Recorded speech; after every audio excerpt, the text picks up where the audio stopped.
Bom dia, irmãos e irmãs, a paz de Jesus, que bênção estarmos juntos novamente aqui, nessas nossas meditações pascais, em que nós vamos chegando ao fim delas, né? Nós estamos na reta final, esse sábado da oitava da Páscoa, e amanhã é o domingo da misericórdia, o segundo domingo da Páscoa, domingo da oitava da Páscoa. Nós vamos ter a nossa última meditação diária. Eu já vou ficando com saudade, eu já vou ficando pensando assim que tantas coisas que nós teremos que falar, né, juntos, conversar, e já não vai mais haver tempo para isso. Mas Deus sabe das coisas também, vai providenciar as coisas certas nos momentos certos, com certeza. Hoje, como nós vamos já encerrando, amanhã é o Domingo da Misericórdia, Santo Afonso não pode falar do Domingo da Misericórdia, porque o Domingo da Misericórdia é uma festa que foi instituída por São João Paulo II, né? É do nosso tempo agora. Não existia no tempo de Santo Afonso. Era simplesmente o segundo domingo da Páscoa, o domingo da oitava da Páscoa. Mas nós vamos dar uma mencionada amanhã. E, além disso, então amanhã nós vamos dedicar um pouco mais de tempo às coisas espirituais, né? Já porque nós temos tanto Santo Afonso quanto uma festa espiritual nova.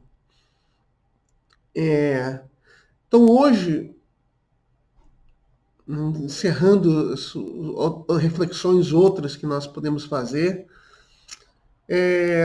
nesse nosso tempo, temos falado muito das dificuldades do nosso tempo, né? Falamos que é um tempo que é um tempo de restrições e que é fruto do nosso pecado, de alguma forma do nosso pecado, inevitavelmente do nosso pecado, que, portanto, que é um grande chamado, uma grande bênção de Deus para nos chamar à conversão, ao arrependimento, à oração, à luta contra o pecado em nós mesmos. Há uma valorização especial da Sagrada Eucaristia que nós estamos sem nesse momento, da Santa Confissão, né, que são sacramentos cotidianos, né, a Sagrada Confissão não é diária, mas ainda assim ela é periódica e nós estamos sentindo falta de renovar o nosso ardor nesse sentido. Perceber que esse tempo de penitência, né, na Quaresma era mais claramente de penitência, mas nós temos que continuar vivendo essa peste no mundo todo, como nós não vimos, eu nunca tinha visto no período da minha vida, né? E, claro, houve já pestes na história da humanidade muito mais graves, né? Mas no tempo da minha vida, que tivesse, embora ela seja menos letal do que outras, pela sua transmissibilidade e pelo fato de não ter sido contida logo no início, né, ter se permitido ela se espalhar, ela chegou num ponto rapidamente em que todo mundo, e como é um vírus de gripe praticamente, né, um vírus de gripe, ele passa de uma pessoa, se não for contido, para toda a humanidade, ou para metade da humanidade em um ano. Isso é normal de um vírus de gripe. Então, vai acontecer com esse também. Nós estamos fazendo o possível para contê-lo, mas então como ele é muito transmissível e tem uma letalidade importante, está gerando uma reação tão forte. Tem que ser um chamado para nós a penitência, tem que ser um chamado para nós a conversão, né? Então falamos disso, falamos de algumas coisas que estão acontecendo neste tempo em face disso, dos problemas para a economia também, da gravidade da falta da Santa Comunhão, de alguns abusos acontecendo por parte do Estado, da importância de nós Isso é um alerta muito grande, né? Da limitação dos poderes que o Estado tem. Nós estamos vendo alguns abusos aí, coisas que não poderiam acontecer. Neste dia final, eu me recordo de muitas aparições de Nossa Senhora. É impressionante, Nossa Senhora muitas vezes fala do comunismo, né? Às vezes não fala tanto. Por exemplo, em Fátima, ela não fala tanto do. Ela não diz a palavra comunismo, né? Em 1917 estava acontecendo a Revolução Bolchevique, mas ela fala dos erros da Rússia. Mas que loucura, né? No Segredo, que acontece em 13 de julho, ela fala dos erros da Rússia, os erros da Rússia antes da Revolução Bolchevique. Ela vai dizer, não, a Rússia espalhará os seus erros se não atenderem os meus pedidos, se não se converterem, se não rezarem, se não fizerem penitência. A Rússia espalhará os seus erros pelo mundo. Os bons serão martirizados e o Santo Padre terá muito que sofrer. Nações serão aniquiladas, né? Claro, nós vimos o cumprimento dessa promessa logo naquele pós-Segunda Guerra Mundial, porque a Segunda Guerra Mundial também é prevista em Fátima, em que estão aqueles os países bálticos, todo o leste europeu praticamente deixa de existir como nações independentes para se tornarem nações satélites da União Soviética. Então, foi um cumprimento dessa profecia, mas em relação ao comunismo, ali era o comunismo. Mas Nossa Senhora não fala do comunismo especificamente, ela fala dos erros da Rússia, que é muito mais amplo. E se nós imaginarmos que os erros da Rússia são não só o comunismo, mas é esse agigantamento do Estado, um Estado totalitário que, e eu acho que os erros da Rússia não são só isso. Eu gravei uma série de vídeos, já há 2 anos atrás, cujo título era Os Erros da Rússia. Infelizmente, nós estamos nos perdendo na edição desses vídeos e nunca foram publicados. Seria muito oportuno tê-los agora. Talvez consigamos disponibilizá-los. Mas um viés dos erros da Rússia, com certeza, seria esse Estado totalitário. Um Estado, numa sociedade, um Estado em que você não tem a possibilidade de se reunir privadamente. O clube de amigos, clube de bairro, religião,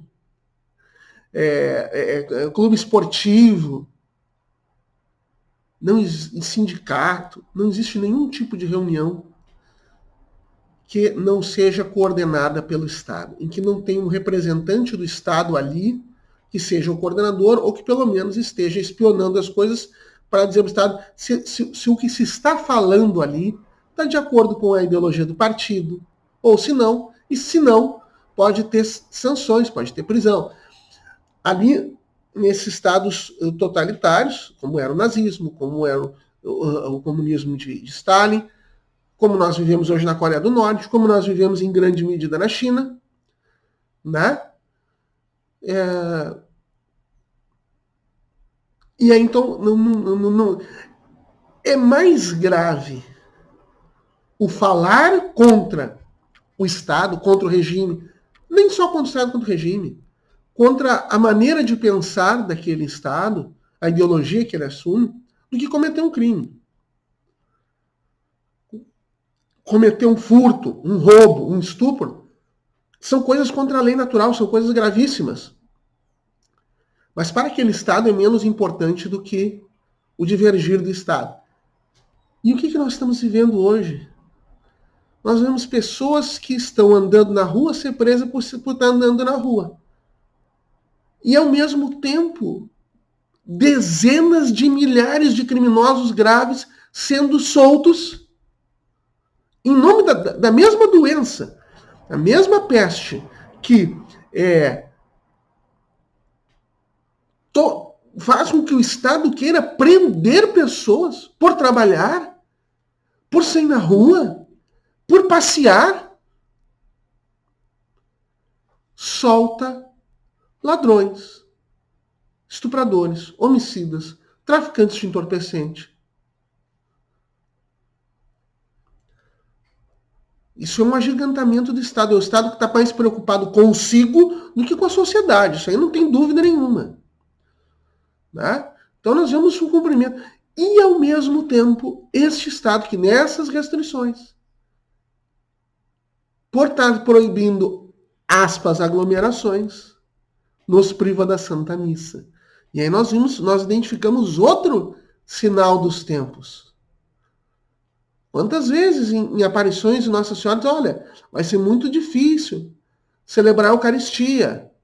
Quem celebrar a Eucaristia, quem quiser ir à Eucaristia vai ter que ir às escondidas.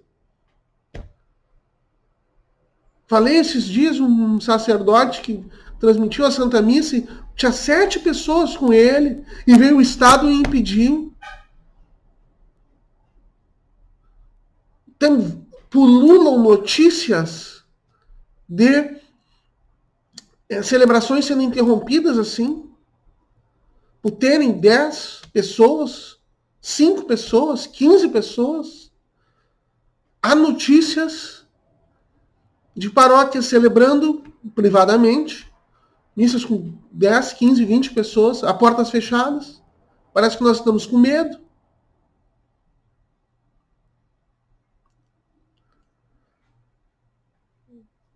Essa crise vai passar, ela tem um termo final. O termo final é a vacina, quando houver uma vacina. E ela vai vir mais cedo e mais rápido do que a maioria das vacinas.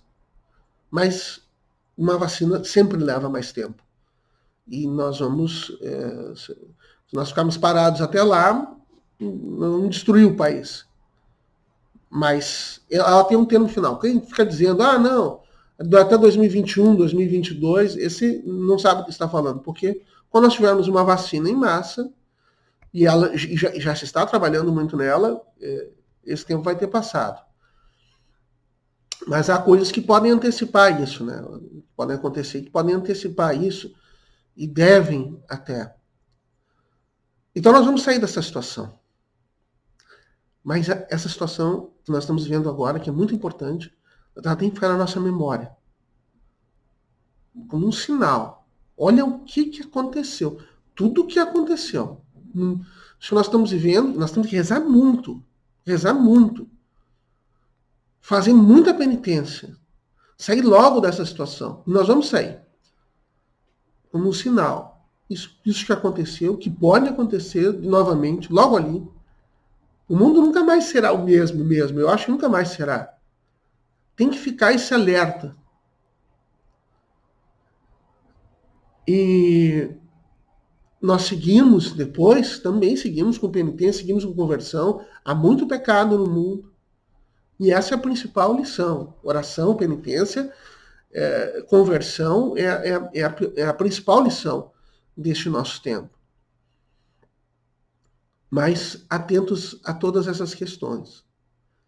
Né? Mas uma última palavra, uma palavra de esperança.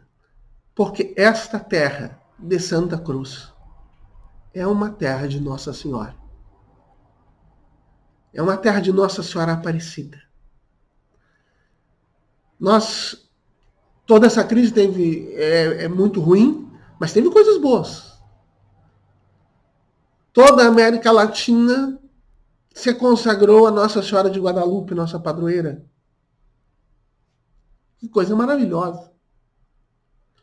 Porque Nossa Senhora é a grande protetora contra esses males. Falamos que o Brasil tem um índice de internações graves e de mortes muito mais baixo que todos os outros países. Por causa do calor. Não, pode ser que seja por causa de Nossa Senhora. E Dom Orani Tempesta, cardeal arcebispo do Rio de Janeiro, renovou a consagração do Brasil ao Imaculado Coração de Maria. Eu não sei se ele tem autoridade para isso. Ele não é o cardeal primaz do Brasil. Né? Sempre quando há essas consagrações nacionais, nunca tem uma autoridade tão clara quanto é o Papa em relação ao mundo todo. Mas eu estou feliz. Eu estou feliz. O ano passado, o presidente da República consagrou o Brasil a Nossa Senhora. Dom Arani consagrou de novo nessa situação, que se consegue várias vezes. Mas que sejam consagrações frutos e coerentes com a consagração do nosso coração, com a nossa conversão, com a nossa entrega a ela. E Maria Santíssima vai cuidar de nós. E é sobre Maria Santíssima que Santo Afonso vai falar hoje, na meditação de hoje. Aparece nos evangelhos várias aparições do ressuscitado que aparece. Aparece a Maria Madalena, aparece lá Pedro e João chegam no túmulo, vem um túmulo vazio, aos discípulos de Emaús, depois aparições aos apóstolos. Mas há uma aparição que os evangelhos não narram, que é a primeira, teria sido a primeira de todas, a sua mãe, a Maria Santíssima. Santo Afonso é um crente dessa aparição do Senhor Jesus a Maria Santíssima em primeiro lugar, como deferência, como uma necessidade. É sobre isso a meditação de hoje, né? Sábados, como quinta-feira falamos das comunhões sacrílegas, como as quintas-feiras, muitas quintas-feiras são dedicadas à Sagrada Eucaristia, muitas sextas-feiras são dedicadas a recordar a paixão do Senhor, a entrega do Senhor. Os sábados, muitos deles, dedicados a uma meditação sobre Maria Santíssima. A passagem é o Salmo 93, 19. Segundo as muitas dores que provou o meu coração, as tuas consolações alegraram minha alma. Entre as muitas coisas que Jesus Cristo fez e os evangelistas passaram em silêncio, deve com certeza ser contada a sua aparição a Maria Santíssima logo em seguida à sua ressurreição. Nem necessidade havia de referi-la, porquanto é evidente que o Senhor, que mandou honrar pais e mães, foi o primeiro a dar o exemplo, honrando sua mãe com sua presença visível. Demais era de inteira justiça que o Divino Redentor, glorificado, fosse, antes de mais ninguém, visitar a Santíssima Virgem, a fim de que antes dos outros e mais do que esses, participasse ela da alegria da ressurreição, quem mais do que os outros participara também da paixão. Um dia e 2 noites a Divina Mãe ficou entregue à dor pela morte do filho, mas firme e imóvel na fé na ressurreição. E quando começou a alvorecer do 3º dia, posta em altíssima contemplação, começou com ardentes suspiros a suplicar ao filho que abreviasse a sua vinda. Enquanto assim está absorta em seus veementíssimos desejos, eis que o seu divino filho se lhe manifesta em toda a sua glória e claridade, fortalecendo-lhe a vista, tanto a do corpo como a da alma, para que fosse capaz de ver e de gozar a divindade. Ó, com tão bela aparição, como não devia sentir-se satisfeita e contente, quão ternamente não deviam abraçar-se filho e mãe, quão doces e sublimes não deviam ser os colóquios que trocavam. Avizinhemo-nos em espírito de Nossa Senhora, que é também nossa mãe, e roguemo-lhe que nos permita beijar as chagas glorificadas de Cristo. Colhemos deste mistério como são recompensados por Deus aqueles que acompanham Jesus até o Calvário, quer dizer, que eles são fiéis na tribulação. Cada um pode fazer suas as palavras da bem-aventurada Virgem. Segundo as minhas muitas dores, as tuas consolações me alegraram a minha alma. Em companhia de Jesus, seu Filho, a Divina Mãe, viu um grande número de santos, entre os quais seu esposo, São José, seus santos pais, Joaquim e Ana. Alegraram-se todos com ela, reconhecendo-a por verdadeira Mãe de Deus e agradecendo-lhe os trabalhos e as dores sofridas pela redenção de todos. Ó, que satisfação não devia sentir a Virgem, vendo o fruto da paixão do Filho em tantas almas resgatadas do limbo. na mansão dos mortos, onde estavam, né? Enquanto ela se regozija com Jesus Cristo, por tão grande conquista, os anjos ali presentes, ledos e jubilosos, solenizam o dia cantando com a melodia celeste, Regina Celi, letare, aleluia, Rainha do céu, alegrai-vos, aleluia.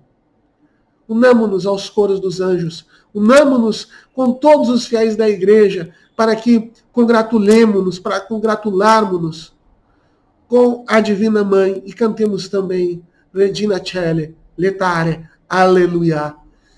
Rainha do céu, alegrai-vos, porque merecestes trazer em vosso puríssimo seio. Ressuscitou, como disse. Alegrai-vos, mas ao mesmo tempo rogai por nós, para que sejamos dignos de ir cantar um dia no reino da glória, o eterno aleluia, e rezamos com Santo Afonso.